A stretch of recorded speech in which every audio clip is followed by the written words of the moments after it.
Pío V, el Papa que cambió la Iglesia para siempre. Imagina una sala cerrada con llave desde afuera.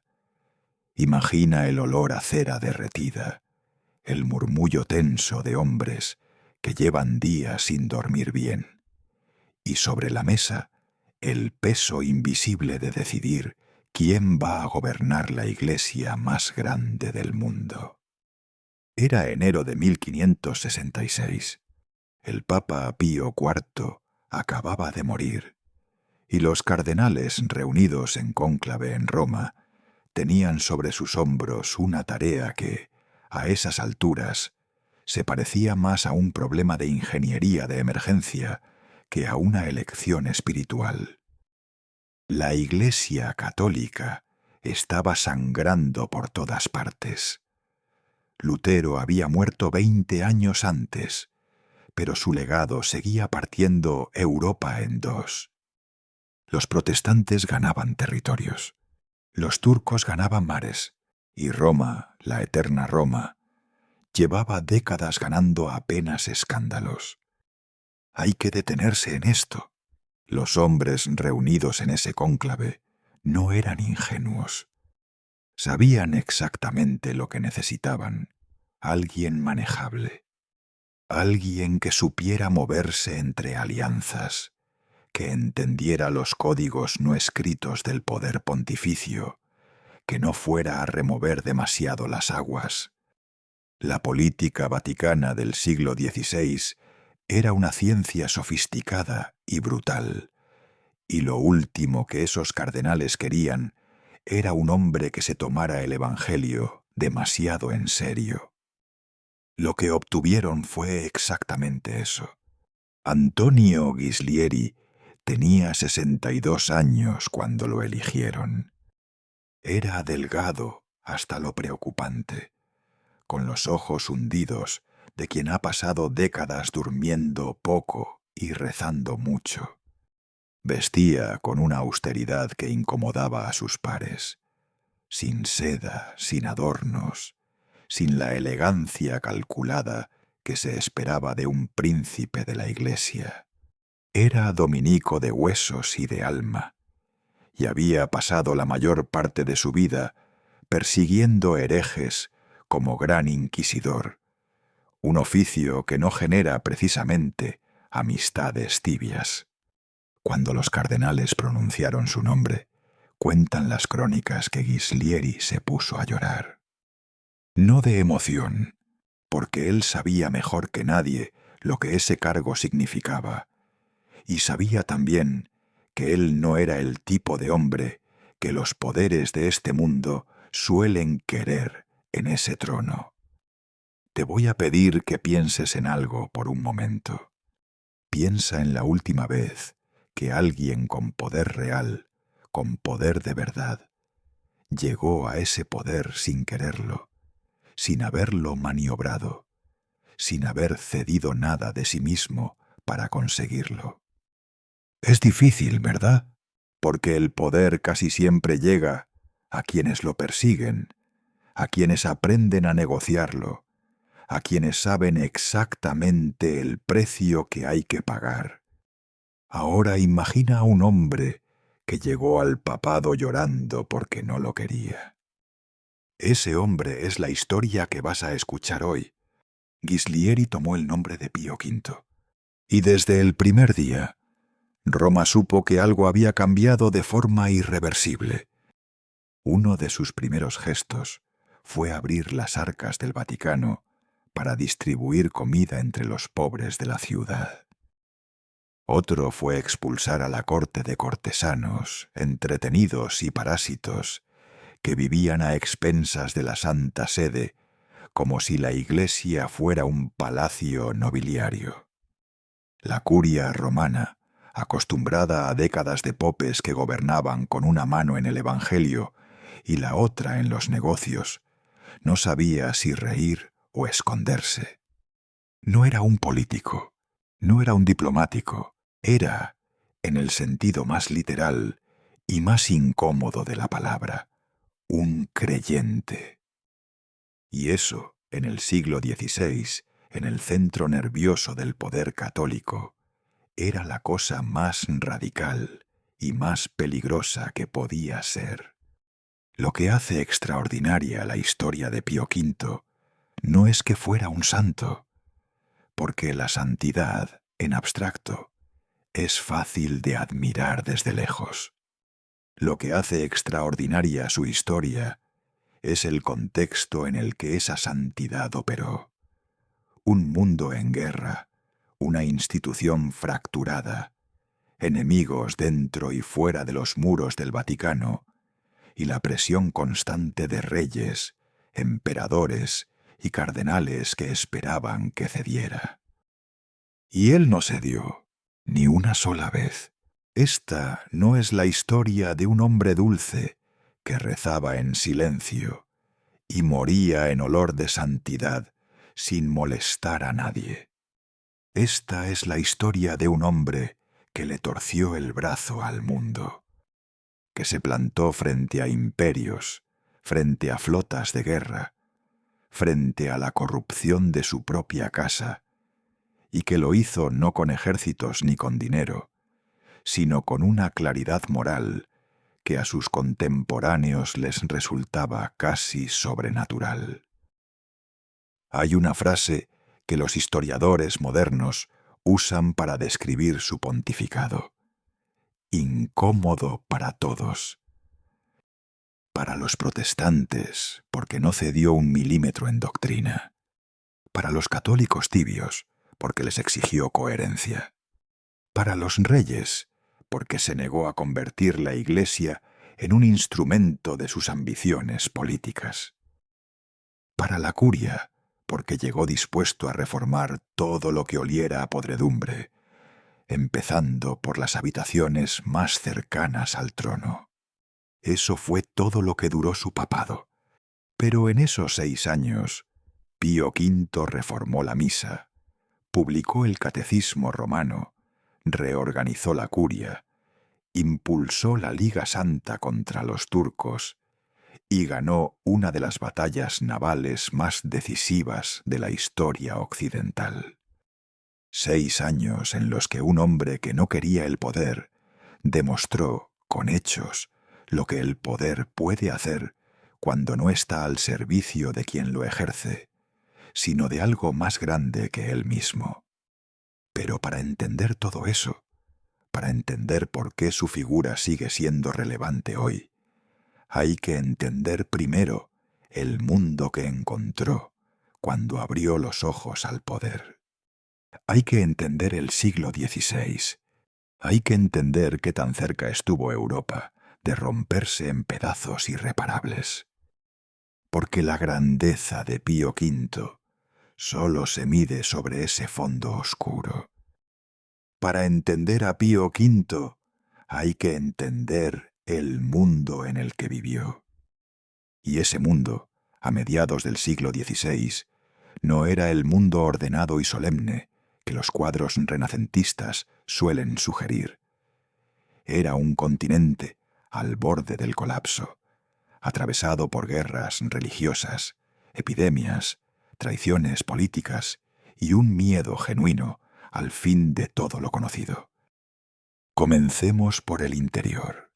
La Iglesia católica llevaba décadas pudriéndose desde adentro con una lentitud que hacía casi imposible señalar el momento exacto en que todo empezó a descomponerse. Los papas del Renacimiento habían gobernado Roma más como príncipes italianos que como pastores espirituales. Guerras territoriales, amantes, hijos ilegítimos reconocidos públicamente, cargos eclesiásticos vendidos al mejor postor. La palabra simoniá, la compra y venta de sacramentos y oficios sagrados, no era una acusación escandalosa en esa época. Era, lisa y llanamente, una práctica habitual. Hay que detenerse en esto. No estamos hablando de hipocresía menor, ni de vicios privados bien disimulados.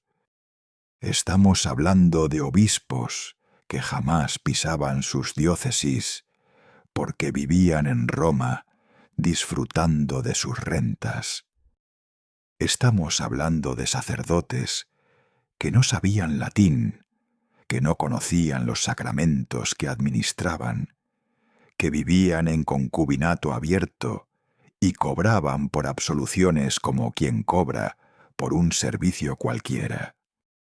El pueblo cristiano de Europa no tenía acceso a una catequesis coherente, a una liturgia comprensible, ni a un clero que le diera razones para confiar en la institución que decía guiarlo hacia Dios.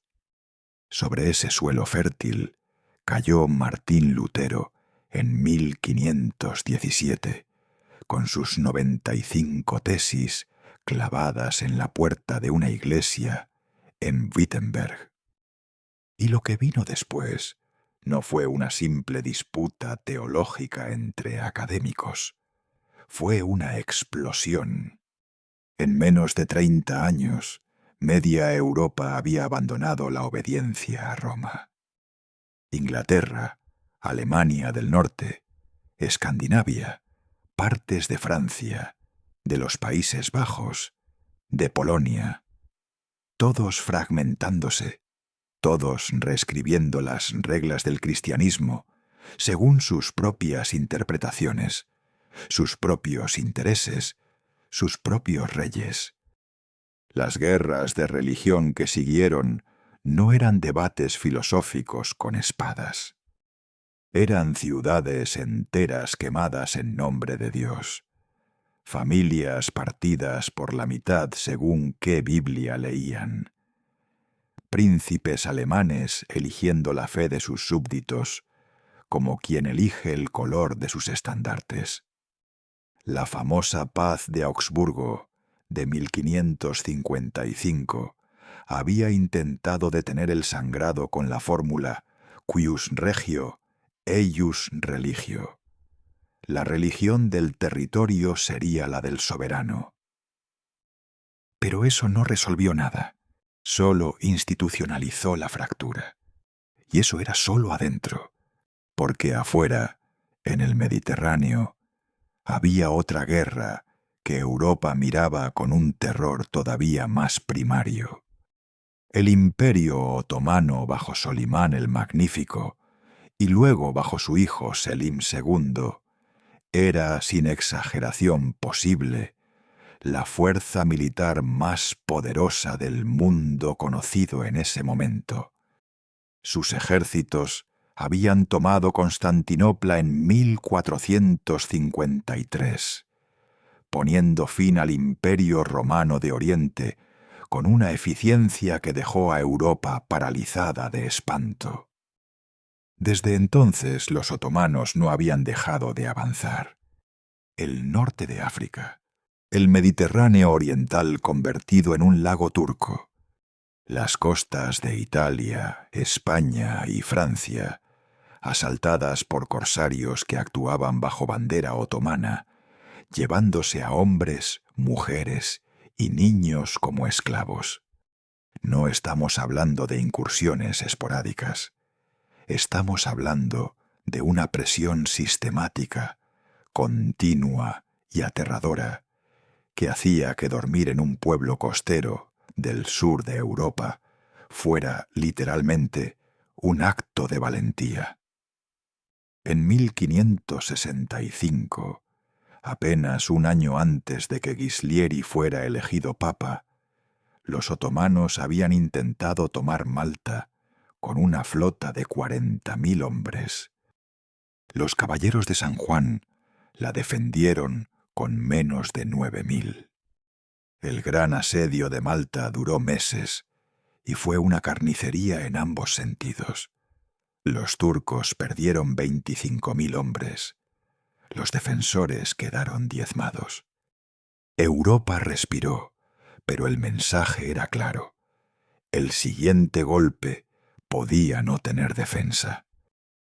Ahora sitúa a Pío V en este escenario, un hombre elegido para liderar una institución que muchos consideraban corrupta y moribunda, en un continente partido en dos por la fe, con un imperio islámico empujando desde el este y el sur, y con los reyes católicos de Europa más ocupados en sus guerras entre sí que en coordinar cualquier respuesta común.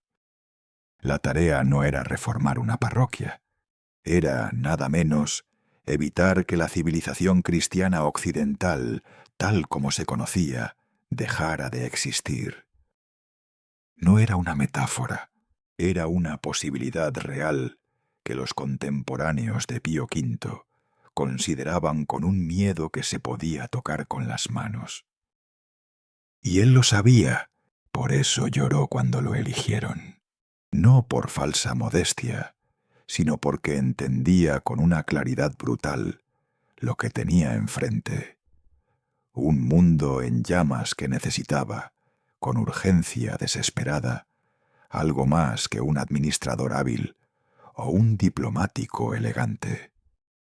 Necesitaba un hombre dispuesto a quemarse con él para apagarlo. Ese hombre venía de un pueblo pequeño en el norte de Italia, de una familia que apenas tenía para comer, de años de barro frío y disciplina conventual. Y eso, curiosamente, era exactamente lo que hacía falta. Bosco era un pueblo que no aparecía en los mapas importantes. Era uno de esos lugares del norte de Italia donde la tierra es dura, los inviernos son largos y la pobreza no es un accidente, sino una condición heredada de generación en generación, como el color de los ojos o la forma de las manos. Allí, en 1504, nació Antonio Ghislieri, en una familia que tenía muy poco de todo, excepto de fe. No hay que romantizar la pobreza de su infancia. No era la pobreza pintoresca que a veces aparece en las hagiografías, con niños descalzos, pero sonrientes, rodeados de una luz dorada. Era la pobreza real. Ropa que no abrigaba lo suficiente en enero, comida que dependía de lo que diera la temporada, un horizonte de posibilidades tan estrecho que para la mayoría de los niños de Bosco, la vida adulta sería exactamente igual a la vida de sus padres.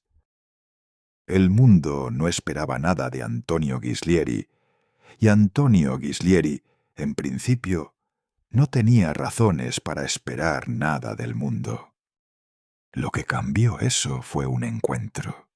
Tenía 14 años cuando conoció a los frailes dominicos que pasaban por la región, y algo en ellos lo detuvo en seco. No era su ropa, que era austera hasta el ascetismo. No era su posición social, que no era envidiable. Era algo en su manera de hablar, en la seriedad con que llevaban sus libros y sus rezos, en la sensación de que esos hombres habían encontrado algo que valía más que cualquier comodidad que el mundo pudiera ofrecer. A los 14 años, Antonio Ghislieri decidió que quería eso. Hay que detenerse en esto. La orden de los dominicos no era un refugio cómodo para quien quería escapar de las dificultades de la vida secular. Fundada en el siglo XIII por Santo Domingo de Guzmán, la orden había nacido con un propósito específico y exigente: la predicación y la defensa de la doctrina católica. Sus miembros estaban obligados al estudio riguroso, a la pobreza estricta, a la obediencia absoluta y a una vida de oración que estructuraba cada hora del día desde antes del amanecer. Entrar a los dominicos no era un descanso, era un entrenamiento. Ghislieri entró al convento de Voghera a los 15 años y tomó el hábito dominico con el nombre de Fray Michele. Los primeros años fueron una inmersión brutal en la disciplina conventual. El rezo de maitines a medianoche, con el frío del norte de Italia, metiéndose por las piedras del claustro, el estudio del latín y la teología escolástica durante horas que se extendían hasta que los ojos ya no podían seguir las letras, el ayuno y la penitencia corporal como parte de una rutina que no tenía excepciones ni días de descanso. Lo que resulta fascinante y también un poco inquietante si lo piensas bien, es que Ghislieri no solo resistió esa dureza. Mientras otros novicios encontraban los límites de su vocación y se marchaban, él parecía fortalecerse con cada exigencia añadida. Sus superiores lo notaron pronto. Había en ese joven delgado de ojos intensos una determinación que no era exactamente humana en su consistencia. No era rigidez ni fanatismo. Era una claridad sobre lo que quería y sobre lo que estaba dispuesto a pagar para conseguirlo. Fue ordenado sacerdote y comenzó a enseñar filosofía y teología en los conventos dominicos de la región. Era un maestro exigente, de esos que no admiten respuestas a medias ni comprensiones superficiales, pero también de esos que logran que sus alumnos entiendan por qué importa lo que están aprendiendo. Su reputación creció despacio, con la solidez de las cosas que no necesitan publicidad porque se sostienen solas. Pero la vida conventual de Ghislieri tenía una dimensión que iba más allá del estudio y la enseñanza. Su penitencia personal era, incluso para los estándares dominicos de la época, extraordinaria. Dormía a pocas horas, sobre una superficie que no invitaba al descanso. Ayunaba con una frecuencia que preocupaba a quienes lo rodeaban. Caminaba descalzo en invierno, no como gesto simbólico, sino como práctica habitual. No era masoquismo, era, en su lógica interior, una forma de mantener el cuerpo en su lugar correcto, de asegurarse de que el instrumento no gobernara al músico. Todo esto forjó algo específico en su carácter, una impermeabilidad casi total a la presión exterior. Un hombre que ha elegido voluntariamente el frío, el hambre y el sueño interrumpido no tiene mucho que temer de las amenazas de un cardenal enojado o de un rey impaciente. La austeridad que Ghislieri practicó durante décadas no era sólo una virtud espiritual, era, sin que él lo planificara así, una armadura política extraordinaria. No podías comprar a un hombre que no quería nada. No podías amenazar a un hombre que ya había renunciado a todo. Cuando tenía alrededor de 40 años, sus superiores lo asignaron a tareas inquisitoriales en el norte de Italia. Era el tipo de trabajo que nadie en su sano juicio quería. Duro, políticamente explosivo, cargado de enemigos en todos los frentes. Y sin embargo, Ghislieri lo tomó con la misma calma con que había tomado el frío del claustro a los 15 años. Porque él no elegía sus batallas según lo que fuera cómodo. Las elegía según lo que consideraba necesario. Esa diferencia, aparentemente pequeña, lo llevaría eventualmente a Roma, al trono de Pedro y al centro de la historia más grande de su siglo. La palabra inquisidor carga hoy con siglos de leyenda negra, de imágenes de mazmorras y hogueras que el imaginario popular ha amplificado hasta convertirlas en el símbolo total de la crueldad institucional. Y hay que ser honesto. La Inquisición fue una institución real, con poderes reales, que causó daño real a personas reales. Pero para entender a Ghislieri en ese rol, hay que entender también lo que la Inquisición significaba en el siglo XVI desde adentro, y por qué un hombre de su integridad podía servir en ella sin contradicción aparente con sus convicciones más profundas. En la lógica del siglo XVI, la herejía no era sólo un error intelectual. Era, en la mentalidad de la época, una enfermedad contagiosa que podía destruir el alma de comunidades enteras, una traición al pacto social que la fe cristiana constituía en Europa. Los inquisidores no se veían a sí mismos como verdugos, sino como médicos de un cuerpo social enfermo.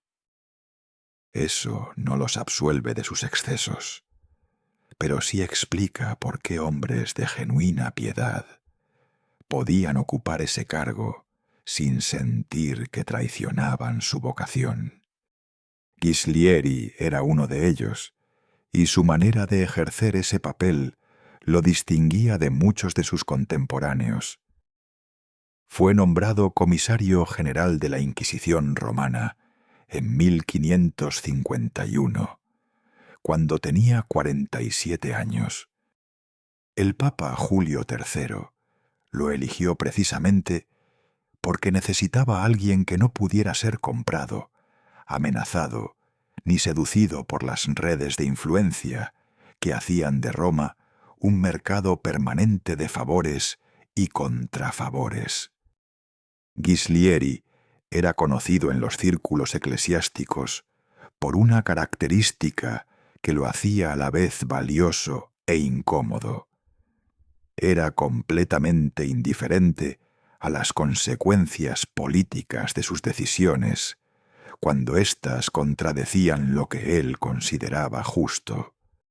Hay que detenerse en esto.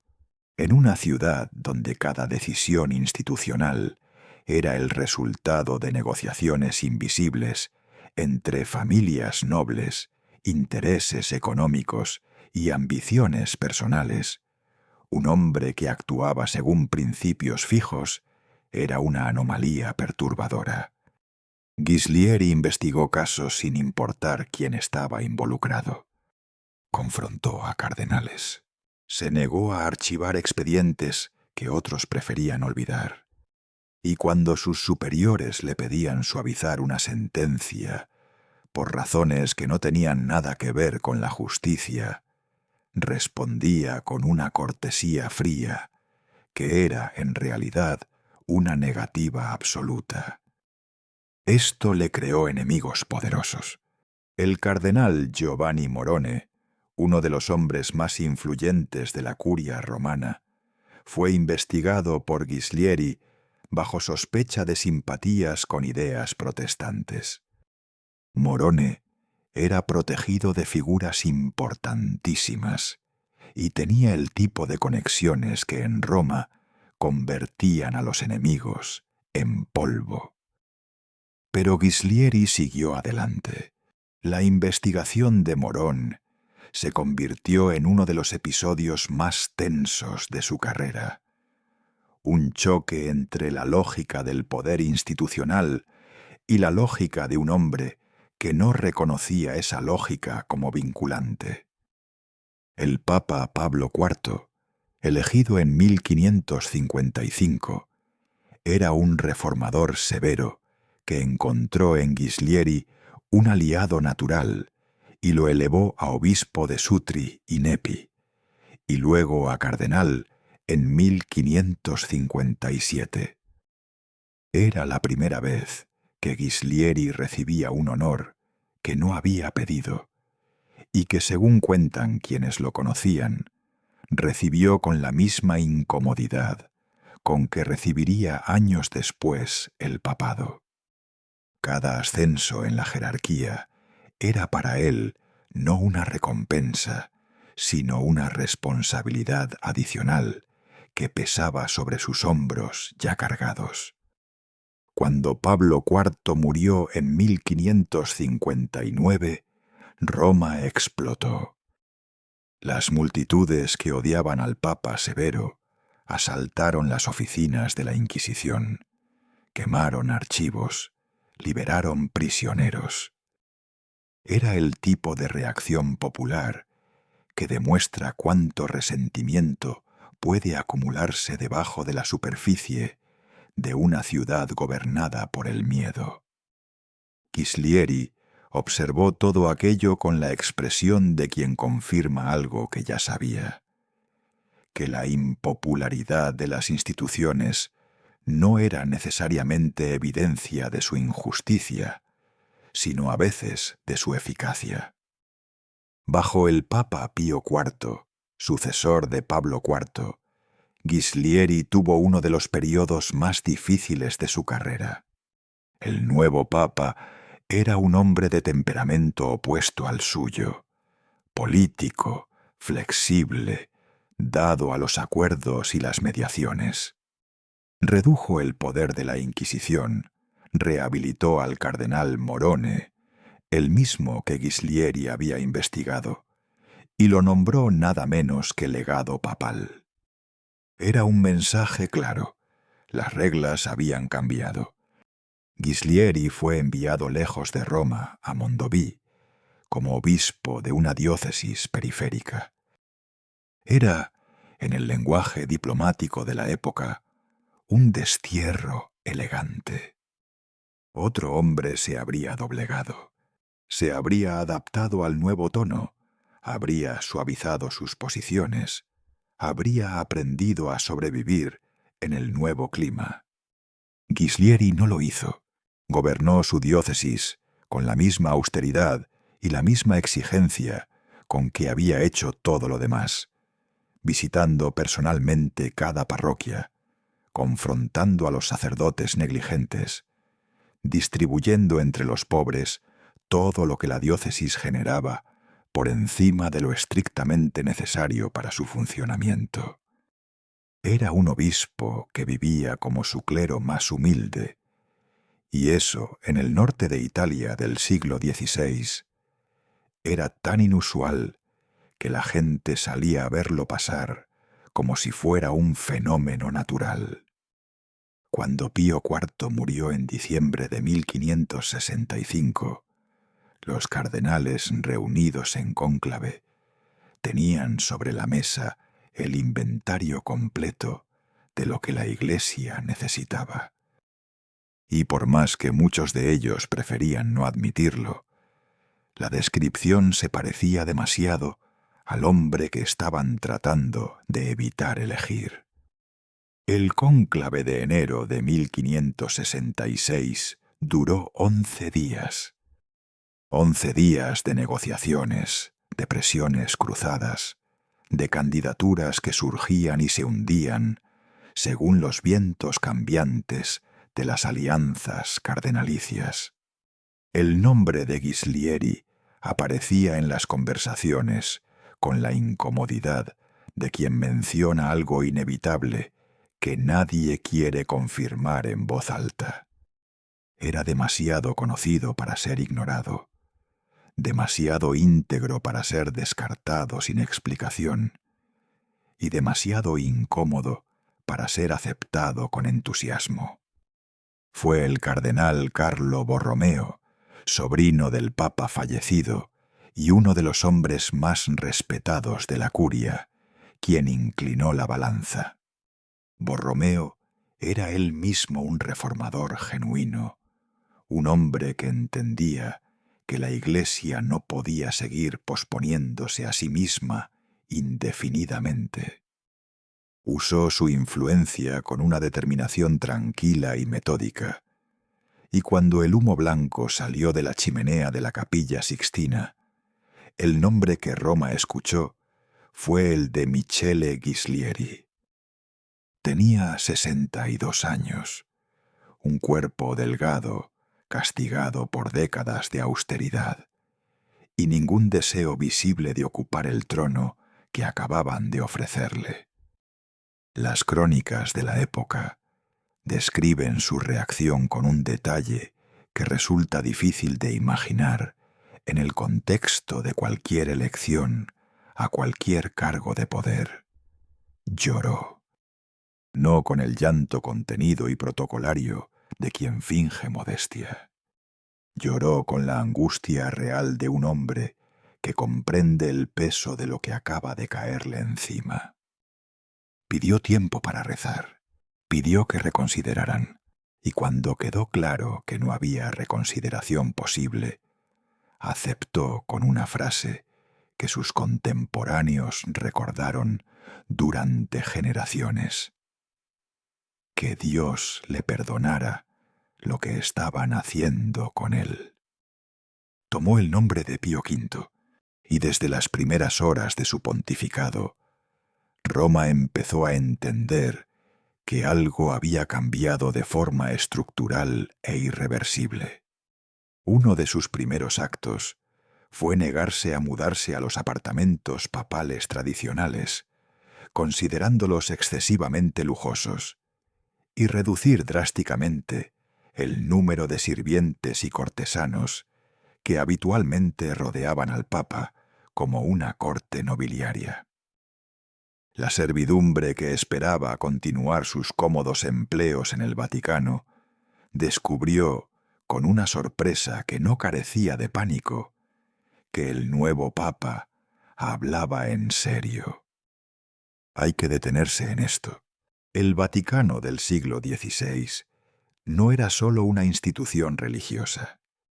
Era un centro de poder político, económico y social que sostenía a cientos de familias romanas en empleos, contratos y favores de todo tipo.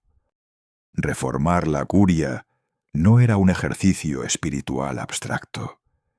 Era meterse con los ingresos y los privilegios de personas reales que tenían conexiones reales y que no iban a quedarse quietas. Pío V lo sabía, y lo hizo igual. Ordenó que se distribuyera entre los pobres de Roma una parte significativa de los recursos que hasta entonces se destinaban al mantenimiento del aparato cortesano. Él mismo salía a visitar hospitales y a atender a enfermos, con la incomodidad visible de sus guardias y asesores, que no entendían por qué el sucesor de Pedro necesitaba caminar por los barrios más miserables de la ciudad. Para Pío V la respuesta era obvia, porque Cristo lo había hecho, y porque un papa que no conoce la pobreza de su pueblo no puede gobernar en nombre del Evangelio.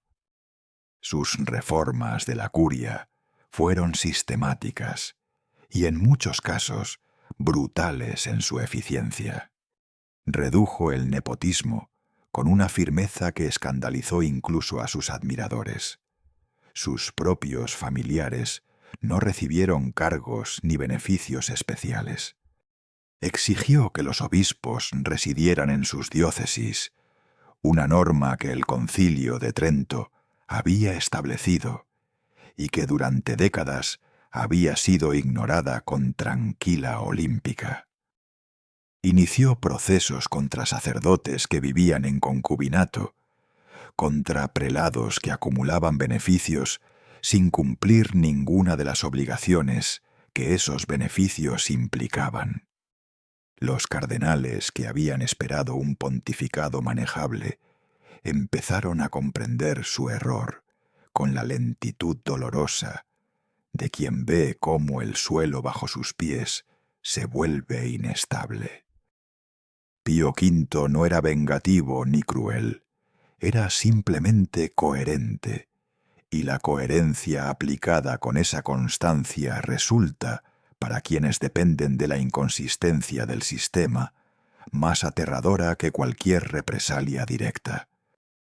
No necesitaba gritar, bastaba con que siguiera siendo él mismo cada mañana.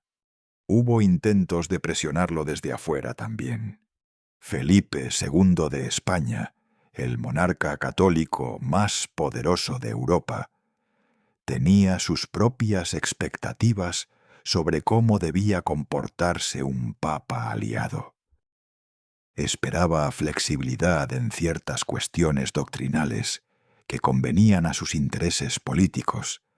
Esperaba que Roma mirara hacia otro lado en determinados asuntos que involucraban a sus territorios. Pío V le respondió con la misma cortesía fría con que había respondido siempre a ese tipo de presiones, reconociendo la grandeza del rey, afirmando el afecto de la Iglesia por su causa y no cediendo en absolutamente nada. Era un papa que no necesitaba ser amado por los poderosos, porque no dependía de su amor para nada. Y esa independencia, construida ladrillo a ladrillo durante décadas de austeridad voluntaria en conventos fríos y diócesis periféricas, era su recurso político más formidable.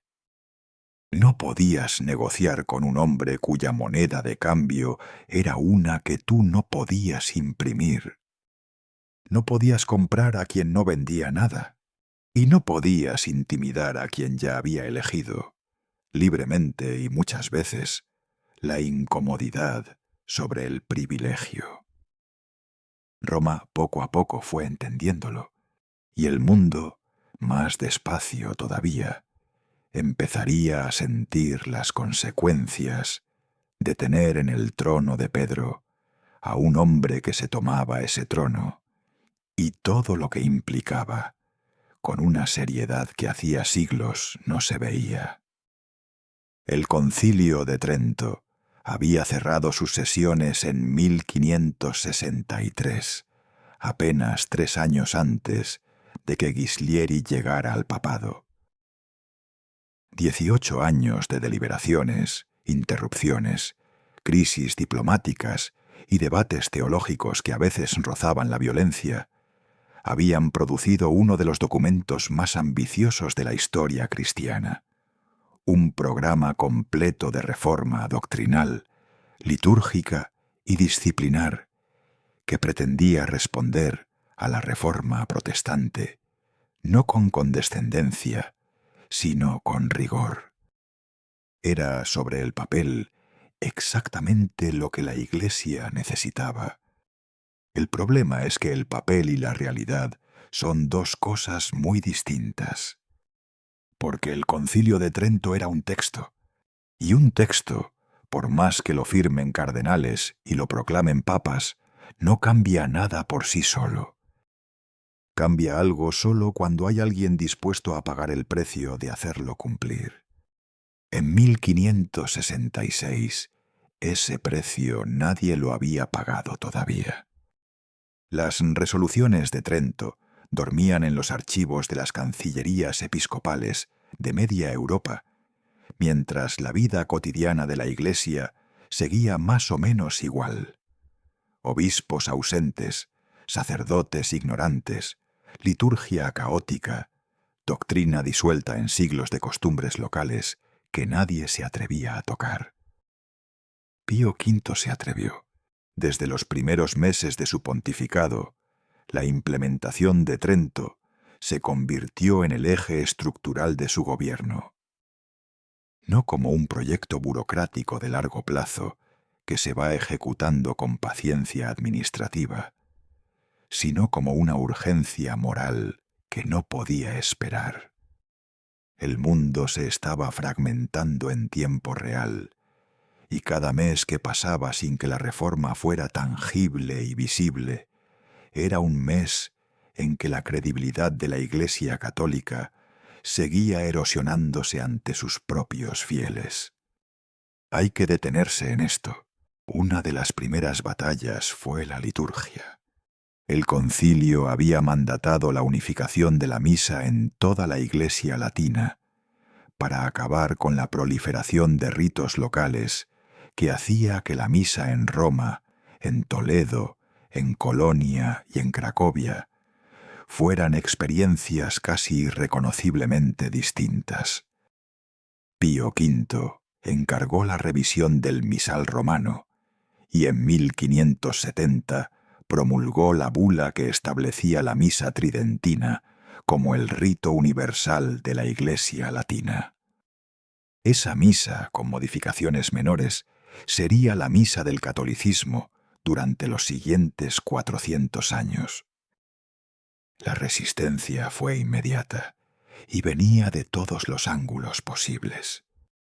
Las órdenes religiosas que tenían sus propios ritos centenarios se negaban a abandonarlos sin pelea. Los obispos de territorios donde las costumbres litúrgicas locales tenían raíces profundas en la identidad cultural de sus pueblos, argumentaban que la uniformidad destruiría vínculos pastorales que habían costado siglos construir. Los príncipes seculares, que veían en la diversidad litúrgica un instrumento de identidad nacional, miraban con desconfianza cualquier movimiento de Roma hacia la centralización. Pío V escuchó todos esos argumentos y procedió de todas formas, no por soberbia ni por insensibilidad cultural, sino porque entendía algo que sus interlocutores preferían no admitir, que la fragmentación litúrgica era, entre otras cosas, un síntoma de la misma enfermedad que había producido la Reforma, es decir, la ausencia de una identidad católica clara, coherente y reconocible en todos los rincones de la Iglesia. La unidad no era un capricho centralista, era una estrategia de supervivencia. Paralelo a la reforma litúrgica, avanzaba la reforma del breviario, el libro de oraciones que el clero estaba obligado a rezar diariamente. Y junto a eso, el impulso decisivo al catecismo romano, el documento pedagógico que debía dar a los sacerdotes de toda Europa las herramientas para enseñar la fe con precisión y coherencia. Porque de nada servía una misa unificada si el sacerdote que la celebraba no sabía explicar a sus feligreses qué significaba lo que estaban haciendo.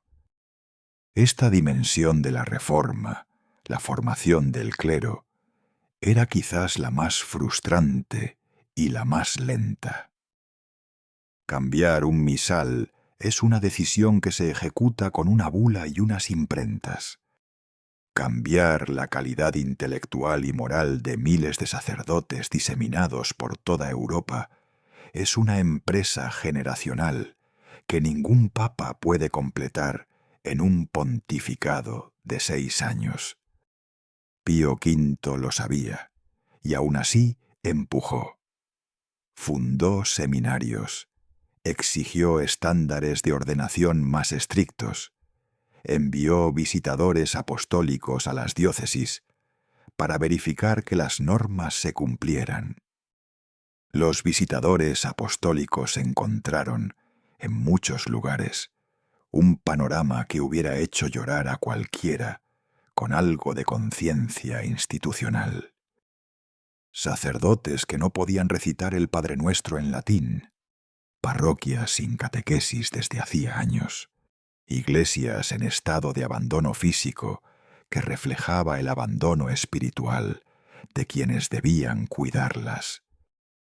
Los informes que llegaban a Roma eran documentos de una crudeza que Pío V leía con la expresión de quien recibe confirmación de lo que ya sospechaba y no por eso duele menos.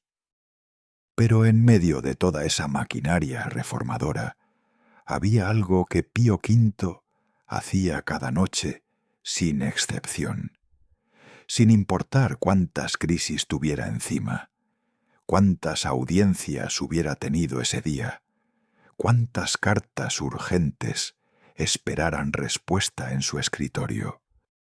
Y rezaba el rosario, no como gesto piadoso para el consumo público, sino con la concentración de quien sabe que la batalla verdadera no se gana con bulas ni con concilios, sino en ese espacio interior donde un hombre se queda solo con Dios y le dice, sin rodeos, lo que necesita. Y lo que Pío V necesitaba, con una urgencia que crecía cada mes, era un milagro. Porque en el horizonte del Mediterráneo las velas turcas seguían acercándose.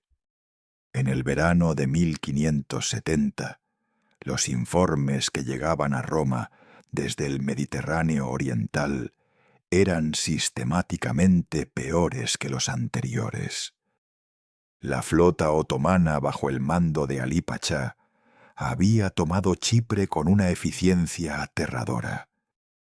Famagusta, la última ciudad cristiana de la isla, había resistido durante meses con una tenacidad que sus defensores pagaron con sus vidas y algo más.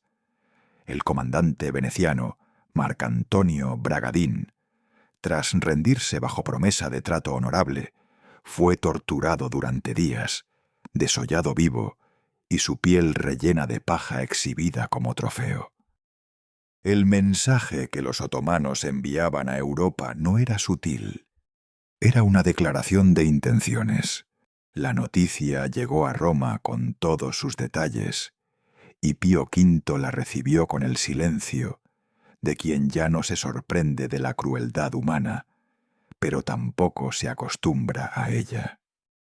Tenía 66 años, el cuerpo castigado por décadas de austeridad y por los 2 últimos años de un pontificado que no había conocido un solo mes de calma. Pero la fatiga física no tocaba algo en su interior que seguía funcionando con una claridad desconcertante. La convicción de que aquello podía detenerse, de que debía detenerse, y de que él era la persona sobre la que había caído la responsabilidad de intentarlo. El problema era que Europa no quería cooperar. Construir una coalición militar cristiana en el siglo XVI era un ejercicio de diplomacia que podía volverse a un hombre completamente loco. Venecia y España se desconfiaban mutuamente con una intensidad que en cualquier otro contexto habría sido cómica. Venecia, la potencia comercial que más tenía que perder ante el avance otomano en el Mediterráneo, también era la que más comercio hacía con el Imperio otomano y la que más temía enemistarse con él más de lo necesario. España, el brazo militar católico más poderoso de Europa, tenía sus propias guerras en los Países Bajos y sus propios cálculos estratégicos que no siempre coincidían con los de Roma. Hay que detenerse en esto. Las negociaciones para construir lo que se llamaría la Liga Santa duraron meses de conversaciones agotadoras en las que cada acuerdo alcanzado generaba 3 nuevos desacuerdos. Los embajadores iban y venían. Las propuestas se modificaban, se rechazaban, se reformulaban. Pío V actuaba como el eje invisible de todo ese proceso, empujando con paciencia, cediendo en los detalles sin ceder en lo esencial, usando su autoridad moral con una precisión quirúrgica para desbloquear los momentos en que todo parecía a punto de derrumbarse. Finalmente, en mayo de 1571, la Liga Santa quedó formalmente constituida. España, Venecia, los estados pontificios, Génova, Saboya y los caballeros de Malta comprometían sus flotas y sus recursos en una alianza militar de objetivo único. El mando supremo recayó en don Juan de Austria, hijo natural de Carlos V y hermanastro de Felipe II, un joven de 24 años con una reputación militar que prometía y una energía que los veteranos miraban con la mezcla de admiración e inquietud que siempre inspira la audacia antes de ser probada. Pero Pío V sabía algo que los estrategas militares de la Liga tendían a olvidar en sus reuniones de planificación, que los números no contaban la historia completa. La flota otomana era más grande, más experimentada, y combatía en aguas que conocía mejor que los aliados. La victoria no estaba garantizada por ninguna combinación de galeras y soldados. Y entonces hizo lo que siempre hacía cuando los recursos humanos no alcanzaban. Rezó. Y pidió que rezaran. Lanzó una campaña de oración del rosario por toda la cristiandad, con una urgencia que sus contemporáneos describían como casi física en su intensidad. No era una medida piadosa de acompañamiento, mientras los militares hacían el trabajo real. Era, en la lógica de Pío V, la medida central, la única que podía cambiar las probabilidades de una forma que ningún almirante podía calcular. Escribió a los obispos, a los párrocos, a los reyes, que el pueblo cristiano rezara el rosario, que rezara en las iglesias, en las casas, en los caminos, que no hubiera un día sin esa oración ascendiendo desde Europa hacia el cielo. Y él mismo rezaba, cada noche, después de despachar los asuntos del día. Pío V se arrodillaba en su capilla privada, con las cuentas del rosario entre esos dedos delgados, y rezaba con la concentración de quien sabe que la distancia entre el éxito y el fracaso de lo que viene puede medirse en grados de fe. No era superstición, era la apuesta más radical que un ser humano puede hacer. Creer que el universo no es indiferente, que hay una inteligencia detrás del caos, y que esa inteligencia puede ser interpelada por un hombre de rodillas en una capilla romana. La flota de la Liga Santa zarpó en el otoño de 1571. Los vientos eran variables, los suministros justos, los aliados todavía llenos de desconfianzas mutuas que afloraban en los peores momentos.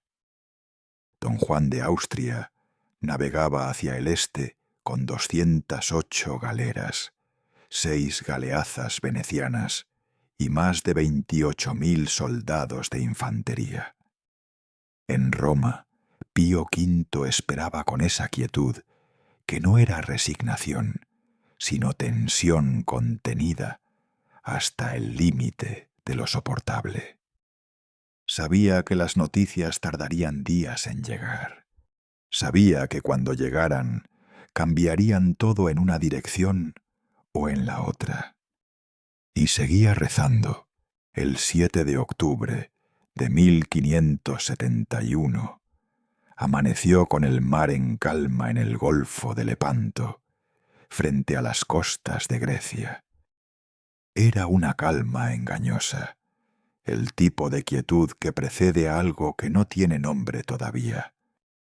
Las dos flotas se habían avistado al alba, y ambas sabían que no había maniobra diplomática ni viento favorable que pudiera evitar lo que venía. Solo quedaba el hierro, la sangre y el ruido. La flota otomana era impresionante en su escala. 282 galeras, más de 77.000 hombres, comandada por Alí Pachá, con la confianza de quien ha visto a sus enemigos retroceder durante décadas.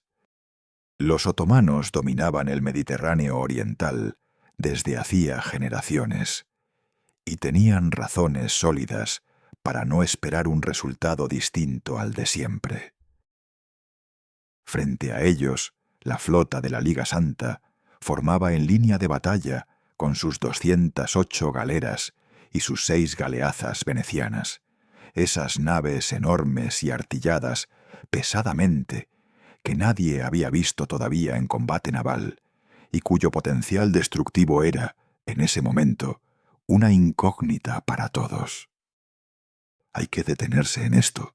Antes del combate, don Juan de Austria recorrió su línea de batalla en una pequeña embarcación, visible para todos sus hombres, con una serenidad calculada que era en parte convicción genuina y en parte el tipo de actuación que los líderes militares aprenden a hacer, porque los ejércitos necesitan creer en algo antes de matar y de morir.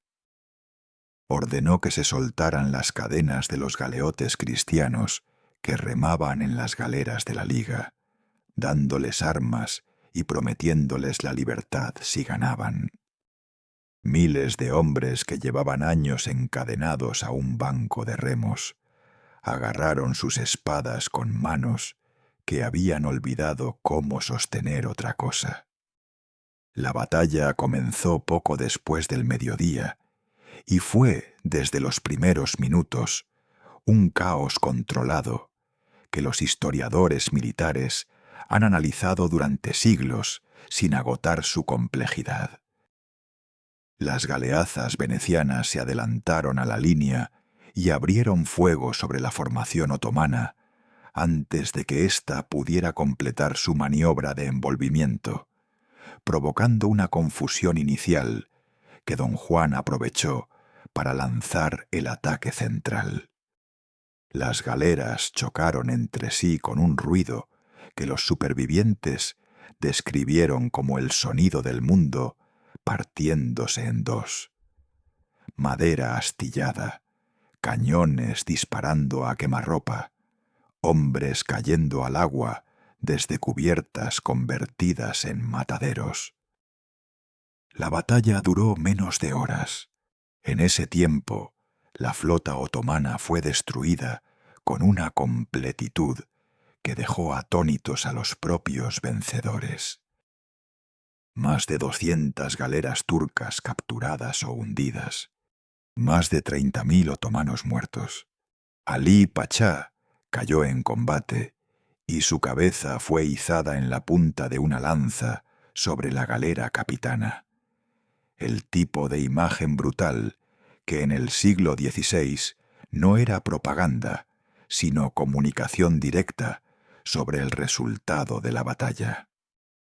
La Liga perdió también casi 8.000 muertos, entre ellos Miguel de Cervantes, que perdió el uso de su mano izquierda en el combate y que años después escribiría que aquella jornada fue la más alta ocasión que vieron los siglos. En Roma, Pío V estaba reunido con sus tesoreros en una audiencia de rutina cuando, según las crónicas, interrumpió de repente la reunión. Se acercó a una ventana, permaneció en silencio durante un momento, mirando hacia el este, y luego se volvió hacia sus colaboradores con una expresión que ninguno de ellos supo describir con precisión.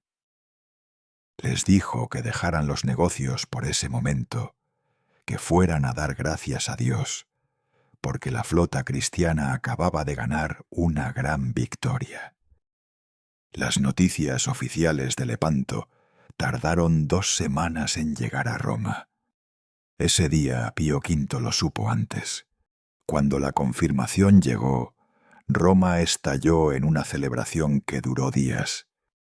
Las campanas de todas las iglesias, las procesiones, las multitudes en las calles, el alivio de una ciudad y de un continente que había vivido durante años con el miedo constante a que el siguiente horizonte fuera ya el último.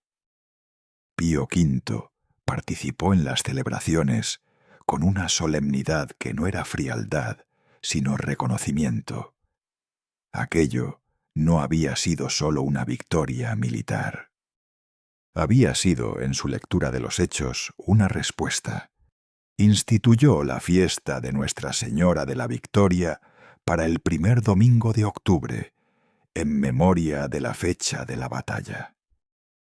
Posteriormente, Esa festividad sería conocida como la Virgen del Rosario, y el 7 de octubre quedaría fijado en el calendario católico como una fecha que conecta una tarde de batalla en el Mediterráneo griego con el rezo de un rosario rezado por millones de personas en todo el mundo cristiano.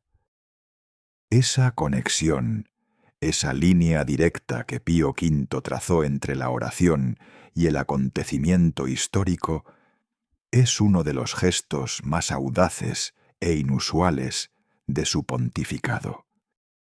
Porque Pío V no atribuyó la victoria a don Juan de Austria, ni a la superioridad artillera de las galeazas venecianas, ni a la táctica naval de los almirantes aliados. La atribuyó al rosario, a las oraciones de miles de personas anónimas, arrodilladas en iglesias de media Europa, mientras las galeras chocaban en el Golfo de Lepanto. Es una afirmación que la lógica moderna encuentra difícil de procesar, pero que en la vida de ese hombre tiene una coherencia perfecta.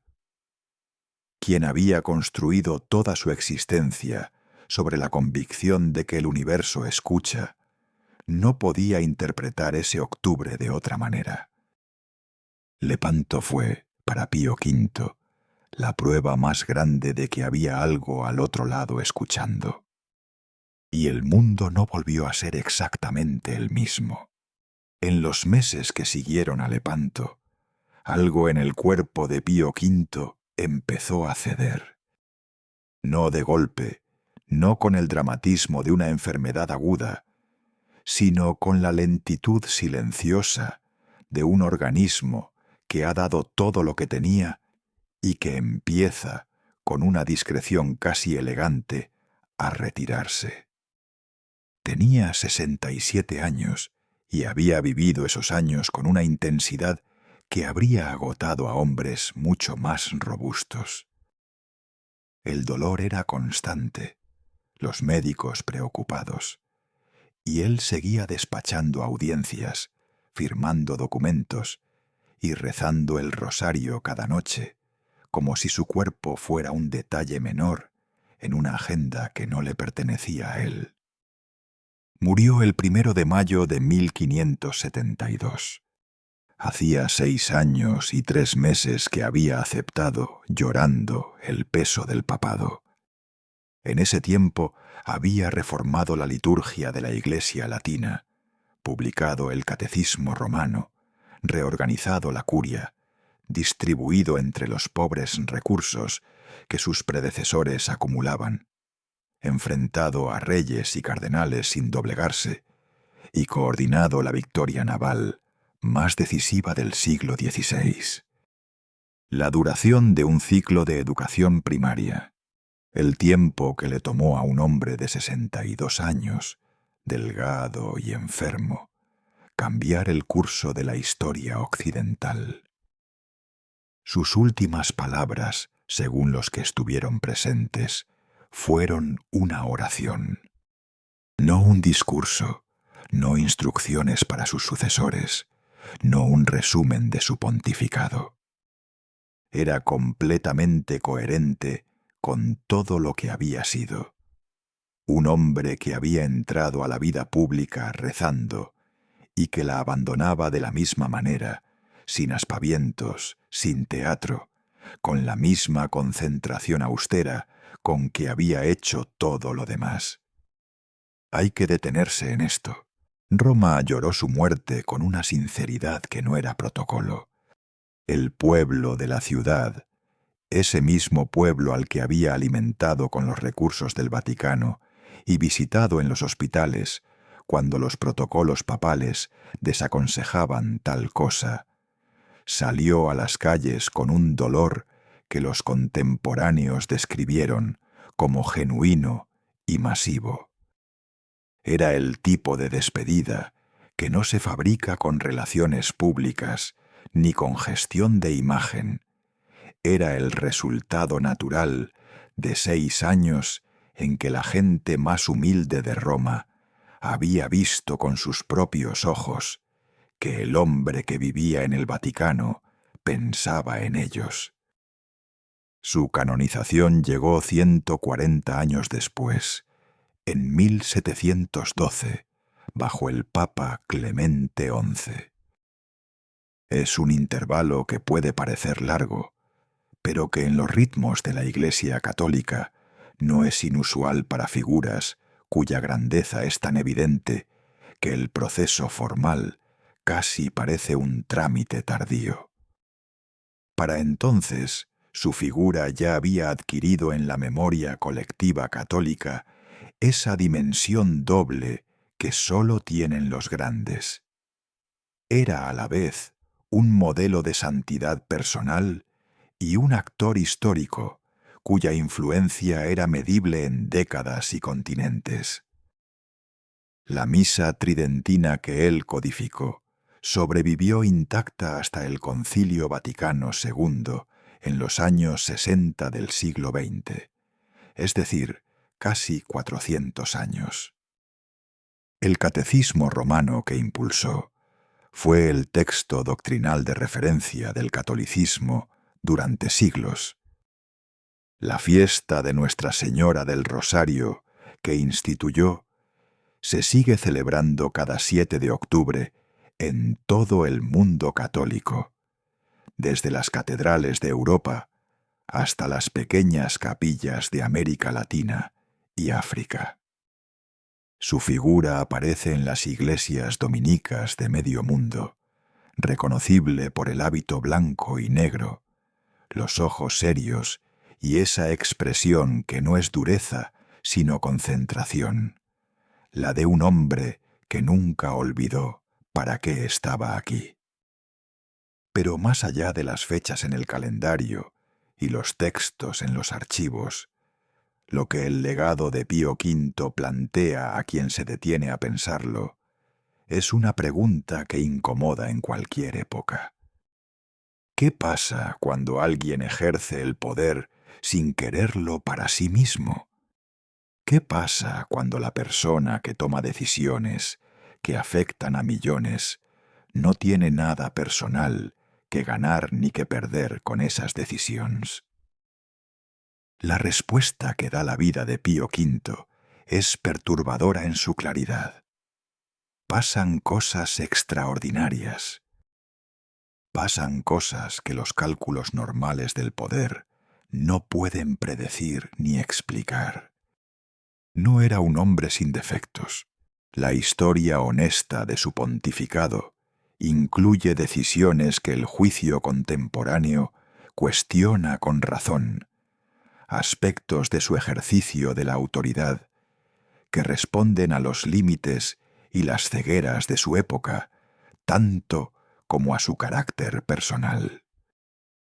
No era un santo de estampa, no era un hombre sencillo ni fácil de tratar, y sus contemporáneos, incluso los que lo admiraban, lo describían con frecuencia como alguien que exigía demasiado porque se exigía demasiado a sí mismo.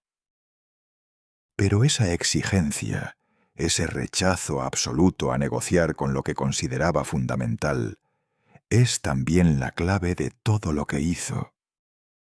Y entonces la pregunta llega hasta aquí, hasta donde tú estás ahora mismo, en la quietud de este momento. Piensa en el espacio que tienes, cualquiera que sea, pequeño o grande, visible o invisible. Piensa en las veces que has negociado con tus propias convicciones, por comodidad, por miedo, porque el precio de no hacerlo parecía demasiado alto. Pío V no negoció, no porque fuera sobrehumano, sino porque había decidido, desde los 15 años en un convento frío del norte de Italia, que algunas cosas no estaban en venta. Esa decisión, tomada en silencio y mantenida durante décadas, cambió el mundo. La tuya también puede hacerlo, aunque nunca llegues a saberlo. Señor, Dios nuestro, que para defender la fe católica y hacer más apta la adoración divina, enriqueciste al Papa San Pío V con fortaleza apostólica. Concédenos que, participando de sus enseñanzas y de su oración, podamos contemplar tu misterio y celebrarlo con fervor creciente. Por Jesucristo nuestro Señor.